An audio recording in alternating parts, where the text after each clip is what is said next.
Al-Nakba, uma tragédia sem fim. Nenhum povo quer ter que olhar para trás e reconhecer os horrores de sua própria história. Por Arlene Clemecha, professora de História Árabe da USP, tradutora de Edward Said e autora, entre outros livros, de Marxismo e Judaísmo e Palestina 1948-2008.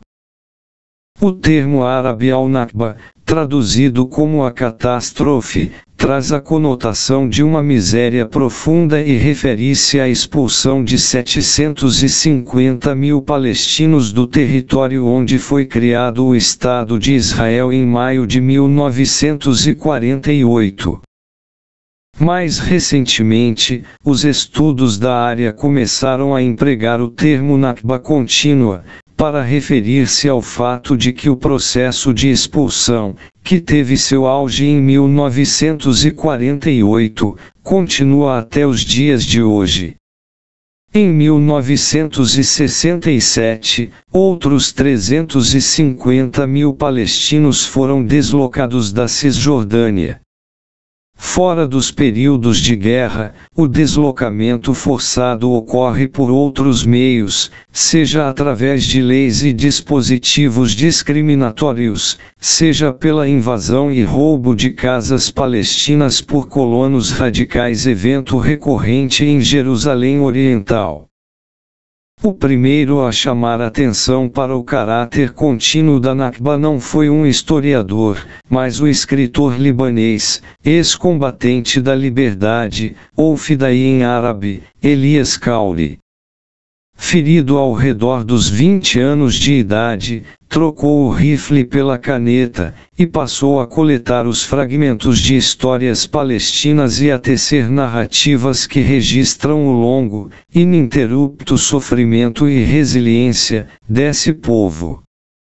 Se o ano de 1948 marcou o ápice da Nakba, significou também a criação do Estado de Israel. A concomitância e intrínseca relação entre os dois eventos gerou enormes disputas historiográficas. A versão dos chamados velhos historiadores israelenses foi retratada pela imagem de um David israelense contra um Golias árabe.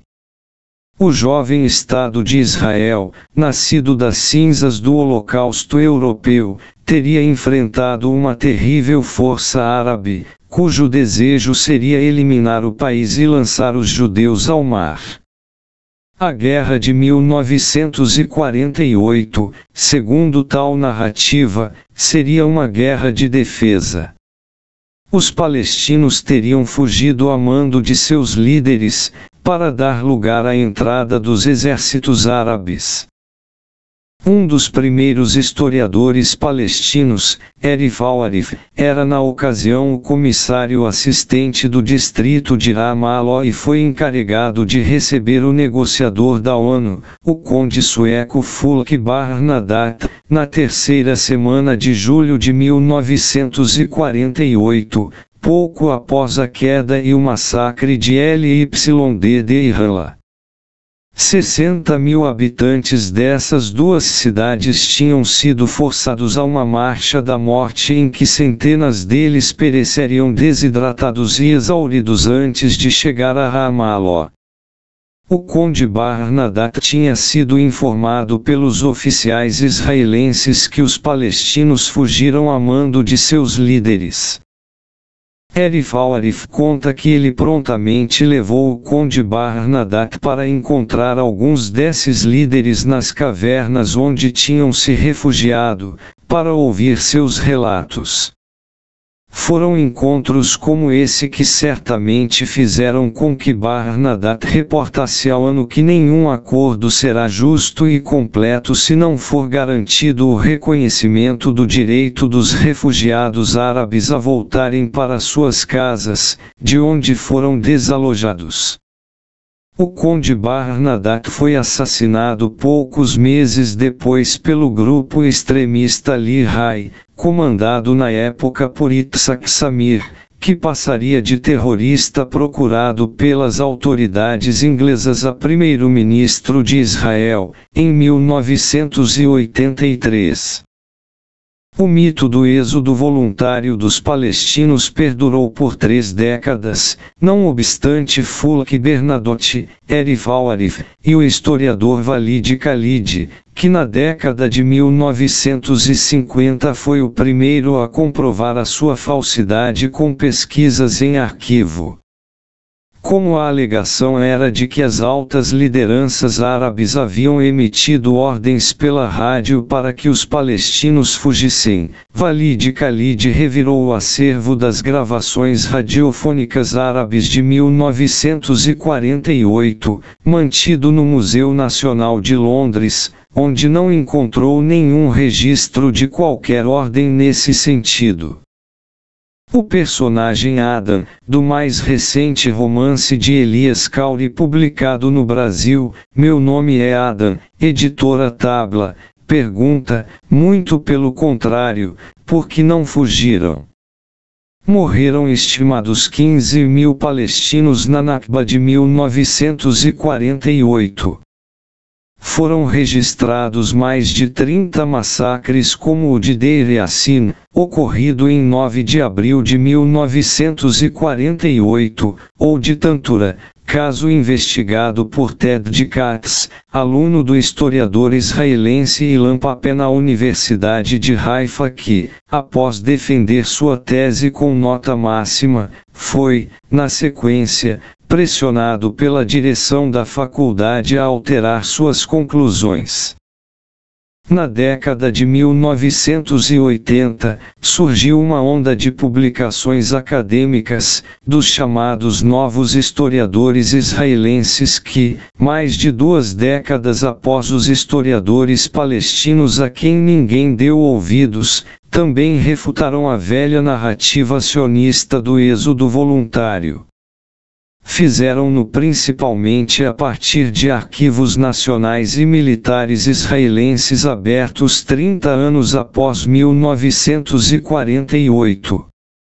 Um novo entendimento foi produzido pela pesquisa do historiador israelense Benny Morris, ao redor de 1987, comprovando que os aproximadamente 750.000 palestinos que se tornaram refugiados em 1948, tinham sido, de fato, expulsos. Caía por terra, definitivamente, a versão do êxodo voluntário. Mas a discussão passou a girar em torno dos motivos por trás da expulsão. Benny Morris, após titubear, chegaria à conclusão que a expulsão foi a consequência inelutável da Guerra de 1948, motivo pelo qual foi duramente criticado pelo cientista político judeu norte-americano, Norman Finkelstein, que chamou a tese de Benny Morris de o meio-termo feliz, já que reconhecia a expulsão, mas negava a motivação. Vários autores, palestinos e israelenses, de Nur Mazaliav e Ishlaim, fizeram então importantes contribuições ao debate historiográfico e ao processo de desconstrução da mitologia sionista. Contudo, o próximo grande avanço historiográfico viria como resultado da publicação, em 2006, do principal livro de Ilan Pappé, A Limpeza Étnica da Palestina, editora Sunderman. Nele, o autor demonstrou como que na década de 1940, o Fundo Nacional Judeu financiou um projeto secreto para o mapeamento do território da Palestina, ainda sob o mandato britânico. O levantamento incluiu os nomes e a localização dos vilarejos, a qualidade das terras de cada aldeia, sua produção agrícola, o número de pomares, o número de árvores em cada pomar, e até de frutos em cada árvore, as fontes de água, carros e carroças, a população masculina adulta, os nomes de todo suspeito de ser um combatente do movimento de resistência do campo, nomes das lideranças e descrição do interior das casas dos Muqtars, líderes/prefeitos, indicando que os espiões judeus eram recebidos com a típica hospitalidade árabe, no interior das casas. Os arquivos dos vilarejos, construídos de maneira completamente clandestina ao longo da década de 1940 pelos investigadores do Fundo Nacional Judeu, registraram dados extremamente detalhados e cada vez mais relativos às capacidades militares e de resistência dos residentes árabes.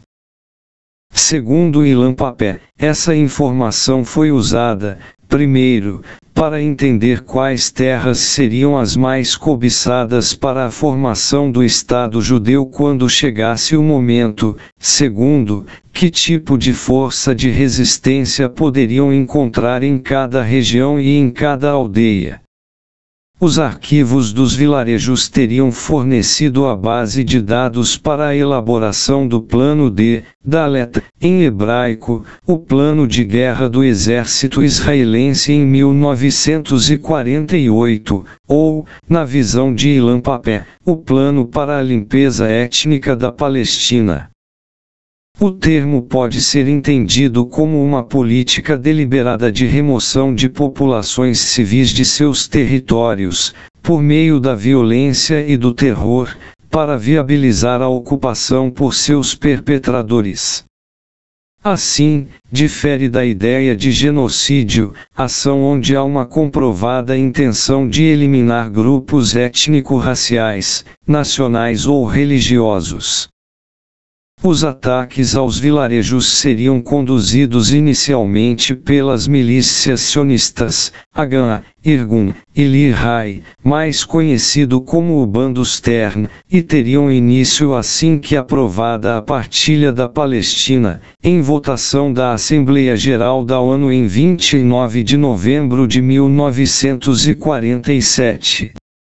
A ação da Haganah em Wadi Roushmiya, bairro árabe de Haifa, em dezembro de 1947, foi considerada o marco inicial da limpeza étnica da Palestina. A Haganah aterrorizou os 75 mil habitantes árabes da cidade, incitou-os a fugir, e explodiu suas casas para que não tivessem para onde retornar. Segundo Ilan Pappé, a primeira fase da limpeza étnica foi realizada de dezembro de 1947 a março de 1948, período marcado por ataques ainda esporádicos das milícias sionistas e episódios de resistência, emboscadas e contra-ofensivas palestinas. Em março, foi finalizado o referido Plano Dalet, alterando e acirrando as características do conflito. Esse plano foi elaborado com base nos dados reunidos nos arquivos dos vilarejos, e traçava as regiões que o movimento sionista deveria tentar conquistar para além das fronteiras designadas pelo ONU. Determinava também os métodos a serem empregados. Segundo Pappé, cercar e bombardear vilarejos e núcleos populacionais, atear fogo às casas, propriedades e bens, expulsar os moradores, demolir as casas, e, finalmente, plantar minas nos destroços para impedir o retorno dos moradores expulsos. Cada unidade paramilitar recebeu uma relação específica de vilarejos e bairros que seriam seu alvo. O Plano Dalet era a quarta e última versão de planos anteriores que tinham descrito apenas vagamente como a liderança sionista pretendia lidar com a presença de tantos palestinos na terra que o movimento nacional judeu reivindicava. Nas palavras de Ilan Pappé, o quarto e último traçado dizia clara e inconfundivelmente: os palestinos têm de sair. Para Walid Khalid, o objetivo do plano foi tanto quebrar a resistência palestina, como criar um fato consumado que nem a ONU, nem os Estados Unidos, nem os países árabes, conseguiriam reverter. Isso explica, segundo Walid Khalid, a velocidade e a virulência dos ataques aos centros populacionais árabes. Na medida em que o plano militar era executado, dezenas de milhares de palestinos seriam forçados a marchar, levando apenas as roupas do corpo, formando rios de refugiados que inundaram os países árabes fronteiriços, na esperança de em breve retornar. Uma das principais e mais carismáticas lideranças da resistência palestina, Abd al-Qadr al-Husseini, foi morto na Batalha de Al-Qastal em 9 de abril de 1948. O segundo líder, Hassan Salamar, que conduziu a resistência camponesa al-Jihad al-Muqaddas, caiu na Batalha de Ar-e-Azawin, em 2 de junho de 1948. A derrota palestina foi selada independentemente do ulterior ingresso dos países árabes na guerra. Os países árabes votaram contra a Resolução AG/ANO 181 que determinou a partilha da Palestina. Jamais concordaram com a instauração do Mandato Britânico da Palestina, de 1917 a 1948, e, assim como os próprios palestinos, não aceitavam que uma porção dos territórios árabes fosse entregue para o movimento sionista. Assim que declarada a fundação do Estado de Israel em 14 de maio de 1948, ingressaram na guerra. O objetivo era, alegadamente, impedir a criação do Estado sionista. Na prática, boa parte das tropas enviadas eram irregulares, voluntários mal armados e mal treinados, que tinham por objetivo acudir ao apelo dos irmãos palestinos. A exceção era a Jordânia, com pretensões de anexar as terras férteis da margem ocidental do Rio Jordão. A monarquia hashemita tinha o maior exército árabe da época e, na opinião expressa por Walid Khalid, não fosse por ela, e pela participação do Egito ao sul, os palestinos teriam perdido todas as suas terras em 1948. Israel foi criado em 78% do território da Palestina histórica, e não nos 52% designados pela ONU. Nessa porção majoritária do território da Palestina histórica, permaneceram apenas cerca de 150 mil palestinos. A faixa de Gaza recebeu 200 mil refugiados, cujos descendentes representam 70% da população atual. Outros 550 mil palestinos fugiram principalmente para a Cisjordânia, Jordânia, Síria e Líbano. Salma Abu Sita, expulso de Beersheba aos 10 anos de idade, refugiou-se com a família em Gaza e depois foi para Londres, onde se formou engenheiro civil. Abu Sita mapeou os 530 vilarejos palestinos esvaziados, destruídos e eliminados pelas invasões das milícias sionistas, e do exército de Israel, de finais de 1947 até os armistícios de 1949, e demonstrou que é falso o argumento de que não há espaço para o retorno dos refugiados palestinos às suas terras e cidades de origem. Dado que os historiadores palestinos foram largamente ignorados, foi a partir da pesquisa apresentada por Ilan Pappé no seu livro A Limpeza Étnica da Palestina, que se formou uma nova compreensão acerca da Nakba. Não seria mais o caso de dizer que a expulsão dos palestinos existiu, mas foi consequência da guerra, nem que ela foi um objetivo sistematicamente perseguido durante a guerra, mas sim que a guerra foi iniciada no dia seguinte à aprovação da partilha da Palestina pela ONU, para realizar um plano que previa a desocupação delas para a criação de um Estado étnico e majoritariamente judeu. Desnecessário dizer que a tese de Ilan Pappé desagradou profundamente o establishment sionista. O historiador trocou a Universidade de Haifa pela de Exeter, na Inglaterra, mas não deixou de fazer enorme sucesso entre os israelenses que lutam pela conquista dos direitos palestinos e acreditam que devem encontrar formas menos segregacionistas e mais compartilhadas de viverem juntos, do rio ao mar. Como dizia Edward Said, nenhum povo quer ter que olhar para trás e reconhecer os horrores de sua própria história.